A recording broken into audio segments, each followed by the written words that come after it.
सिंह धातु शीतल शब्द का सिंह धातु से साधुत्व नहीं हुआ है, किंतु सेंग गतों से शीतल शब्द का साधुत्व हुआ है। सेंग धातु से अक्त प्रत्यय तथा आत्व हो जाने पर, सेंग धातु से अक्त प्रत्यय तथा आत्व हो जाने पर द्रवमूर्ति स्पर्शयोः स्यः, द्रवमूर्ति स्पर्शयोः स्यः इससे संप्रदान हो जाएगा। हलह से दीर्घ होने पर शीत शब्द का साधुत्व होता है। अस्यो स्वर से निष्ठा तकार को नकार नहीं होता, क्योंकि वह स्वर से भिन्न अर्थ में निष्ठा तकार को नकार करता है।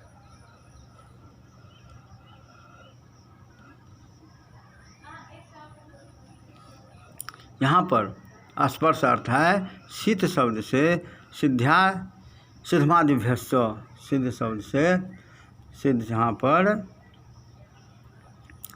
स्पर्श करता है कि शीत शब्द से सिद्धमादिभ्यस्त के द्वारा लत प्रत्यय होने पर शीतल शब्द का साधुत्व होता है। यद्यपि इस समय शीत शब्द का सिद्धमादिगण में पाठ उपलब्ध नहीं है। सिद्धमादिभ्यस्त से शीत शब्द का साधुत्व होता है, परंतु सिद्धमादि शब्द में शीत शब्द का पाठ उपलब्ध नहीं है। तथापि गणरत्न तथा वृत्त में सिद्धमादिगण में शीत शब्द का पाठ है, परंतु गणरत्न तथा वृत्ति में सिद्धमादिगण में शीत शब्द का पाठ है। किंच सकारोत्कार्जा निष्पादक, सकारोत्कार्जा निष्पादक इस वचनांतर की कल्पनापेक्षा लाघव होने से शीत शब्द का सूत्रोदाहरण मानना ही युक्त है। लाघवार्थम शीत शब्द का उदाहरण मानना ही युक्ति है। तथा इस सूत्र में ही अण पर नकार तक लिया जाता है। क्या कहें? अत्रेति अत्रेवित्यर्थः यद्यपि ग्रहणक शास्त्र से अध्यासनिष्पत्तिरिति भाव। यहाँ पर जो है इस सूत्र में अण पर नकार लिया जाता है, अत्राण पर नकारेण। इस कथन में संदेह रहता है कि किस सूत्र में, अतः शब्द रत्नकार संदेह निर्वृत्त्यर्थ स्पष्ट लिखते हैं कि ग्राहक सूत्र में अर्थात अनुदित सवर्ण से चाप प्रत्यय, इस सूत्र में अण पर नकार तक लिया जाता है। अण जो है प्रत्याहार जो है तो पर नकार तक लिया जाता है। इसमें प्रमाण उर्रित इस सूत्र में तपर ग्रहण है। इसका प्रमाण क्या है? तो उर्रित इस सूत्र में तपर ग्रहण है। चूड़ादिण्यंत संशब्दनार्थक अर्थात उद्घोषार्थक कृत धातु से लुंग लकार करने पर अचिकृतत इसमें संग परक नि परे रहते उपधाभूत दीर्घ ऋकार के स्थान पर उर्रित इस सूत्र से ह्रस्व ऋकार होता है, अतः तपरकरण करना चाहिए। पुनः चूड़ादिण्यंत संशब्दनार्थक अर्थात उपधाभूत दीर्घ ऋकार के स्थान पर उर्रित इस सूत्र से ह्रस्व ऋकार होता है, अतः तपरकरण करना चाहिए। यदि पूर्व नकार तक ही अन प्रत्याहार माने, यहाँ तो पर नकार तक कहते हैं ना, आज यदि पूर्व नकार तक ही अन प्रत्याहार माने तो उर्लित सूत्र में उद्देश्य विधेय दोनों ह्रस्व ऋकार है। यदि पूर्व नकार तक आप अन प्रत्याहार मानते हैं तो उर्लित इस सूत्र में ह्रस्व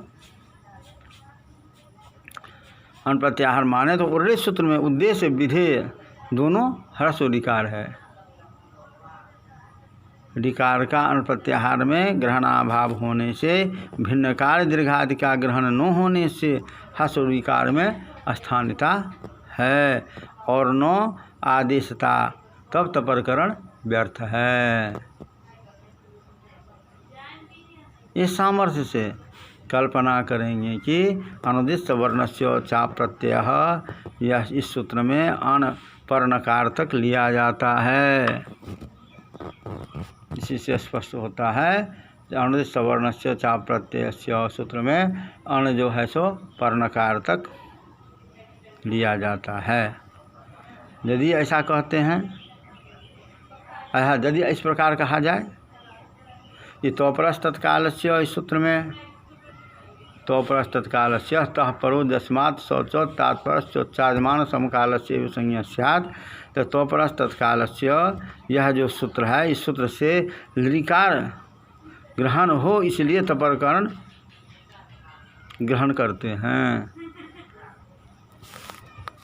तो परस तत्काल से ऐसा यदि कहते हैं ये तो परस तत्कालस्य इस सूत्र से लिकार का ग्रहण हो इसलिए तपर ग्रहण करते हैं, तो यह भी नहीं कह सकते हैं, क्योंकि स्थानांतरतम परिभाषा की प्रवृत्ति हो जाने से लिकार के स्थान पर लिकार नहीं होगा। तो परस तत्कालस्य इस सूत्र से लिकार ग्रहण हो इसलिए तपर ग्रहण करते हैं तो नहीं कह सकते, क्योंकि स्थानांतरतम इस परिभाषा की प्रवृत्ति हो जाने से लिकार के स्थान पर लिकार नहीं होगा। तो लिकार ग्रहण करने में कोई फल नहीं है, अतः तदर्थ तपर ग्रहण करना व्यर्थ है। यदि ऐसा कहते हैं कि ग्राहक सूत्र में पर नकार तक अनप्रत्याहार लिया जाता है, यदि ऐसा कहते हैं तो ग्राहक सूत्र में पर नकार तक अनप्रत्याहार लिया जाता है, यह ज्ञापन हो जाने पर भी भाव्यमानेन सवर्णानाम ग्रहणन्नो भाव्यमानेन सवर्णानाम ग्रहणन्नो इस परिभाषा से सवर्ण ग्रहणाभाव प्राप्त है। अतः स्वविषय में चरितार्थ्याभाव होने से तपर ग्रहण व्यर्थ है, तो यह नहीं कह सकते। पुनः यदि आप कहते हैं जो ग्राहक सूत्र में पर नकार तक अनप्रत्याहार लिया जाता है, यह ज्ञापन हो जाने पर भी भाव्यमानेन सवर्णानाम ग्रहणन्नो इस परिभाषा से सवर्ण ग्रहणाभाव प्राप्त है, अतः स्वविषय में चरितार्थ्याभाव होने से तपर ग्रहण व्यर्थ है, तो यह नहीं कह सकते।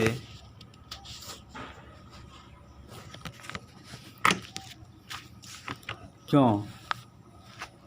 क्योंकि तपरत्वाभाव में यदि उर्वृत्त सूत्र से आदेश का विधान नहीं करेंगे, तपरत्वाभाव में यदि उर्वृत्त सूत्र से आदेश का विधान नहीं करेंगे तो अचिकृत इत्यादि में हरादि की प्रवृत्ति नहीं हो जाने से दीर्घ ऋकार का स्वरूप ग्रहण नहीं होगा। आदेश के द्वारा अपहार हो जाने से